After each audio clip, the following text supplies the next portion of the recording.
Jésus a révélé son identité divine avant même la création du monde et a partagé avec nous plusieurs mystères, y compris des événements qui se sont produits avant la formation du monde. Cette révélation se trouve dans le livre de Jean, spécifiquement dans la prière la plus marquante jamais faite par la personne la plus extraordinaire ayant marché sur la terre. La prière de Jésus enregistrée dans Jean 17. C'est l'un des chapitres les plus cruciaux de toute la Bible, à travers lequel nous pouvons ressentir les battements du cœur aimant de Jésus alors qu'il communique avec son Père céleste. Bien que la Bible soit remplie de prières puissantes, comme celle de Salomon, Abraham et Moïse, cette prière de Jésus est sans doute la plus grandiose de toutes. Dans cette prière, Jésus parle de la gloire et de la majesté qu'il a partagée avec Dieu le Père avant l'existence du monde, comme détaillé dans Jean 17, versets 1 à 5.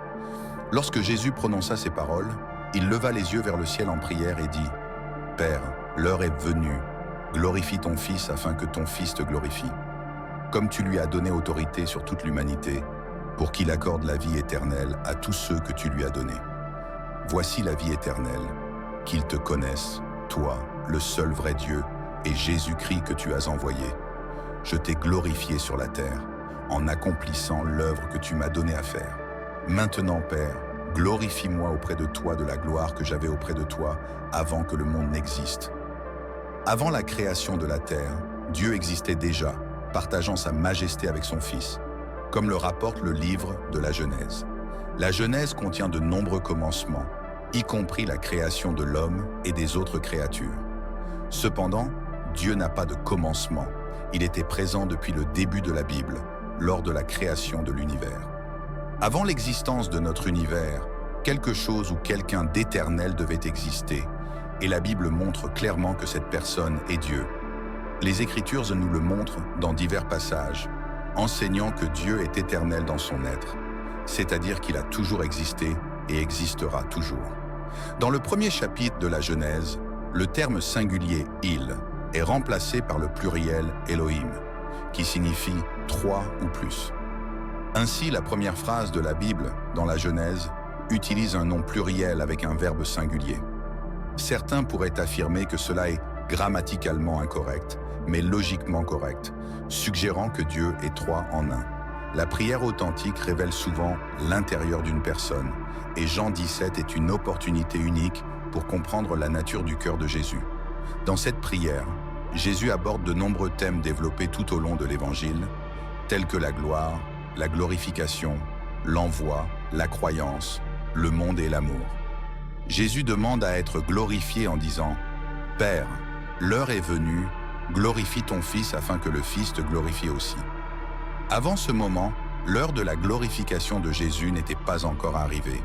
Jésus prie d'abord pour lui-même, mais sa demande n'est pas égoïste. Sa préoccupation pour lui-même est en réalité une préoccupation pour le Père. Le Fils ne peut glorifier le Père que si le Père répond d'abord à la prière du Fils. « Glorifie ton Fils ».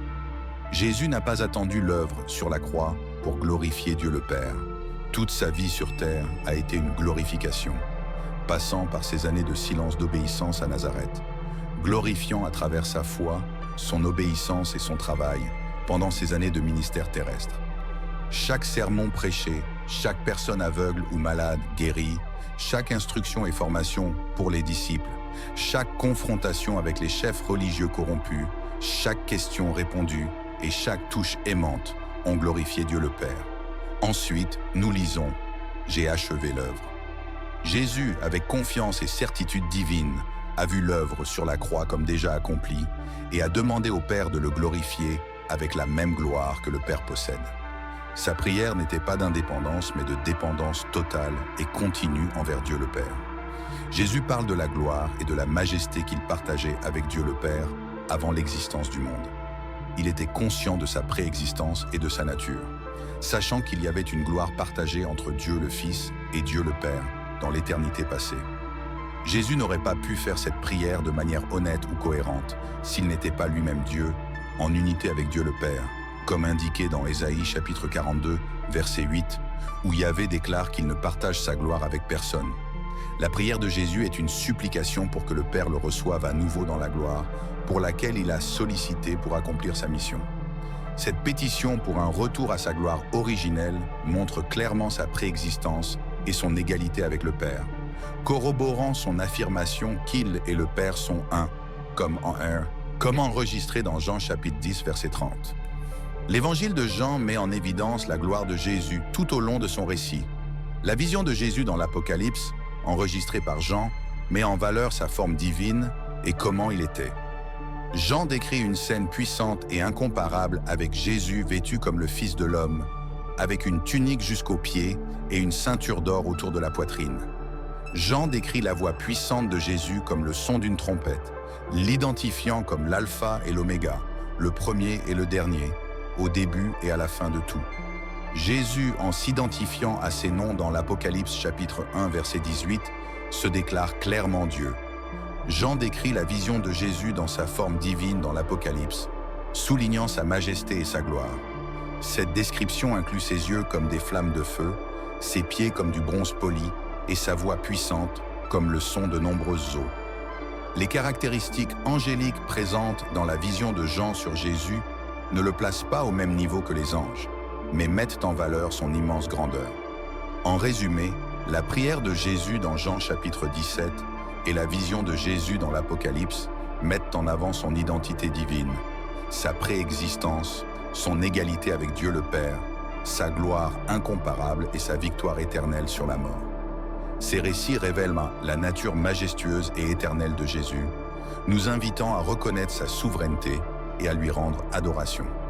Nous arrivons à la fin de la vidéo, et si vous l'avez autant appréciée que moi, je vous invite à la partager avec les personnes que vous pensez pouvoir en bénéficier, tout comme vous et moi recherchons la vérité dans les Écritures, cette vérité qui nous libère. Ensemble, nous pouvons nous plonger dans le monde merveilleux et mystérieux de la Bible et être une lumière pour tous ceux qui sont dans l'obscurité. Rappelez-vous que nous publions des vidéos toutes les semaines. Si vous ne faites pas encore partie de cette belle communauté, je vous invite à vous abonner et à activer la cloche pour ne pas manquer l'une des vidéos intéressantes et incroyables que nous publions chaque semaine. Que vous nous bénissiez aussi avec un merveilleux like et laissez votre commentaire sur ce que vous pensez de cette narration avec respect et éducation, en respectant les opinions des autres. Votre contribution est importante pour nous tous, car en enrichissant le récit, nous pouvons ensemble atteindre la vérité que nous recherchons tous en voyageant ensemble dans la parole de Dieu. Que Dieu vous bénisse et à la prochaine.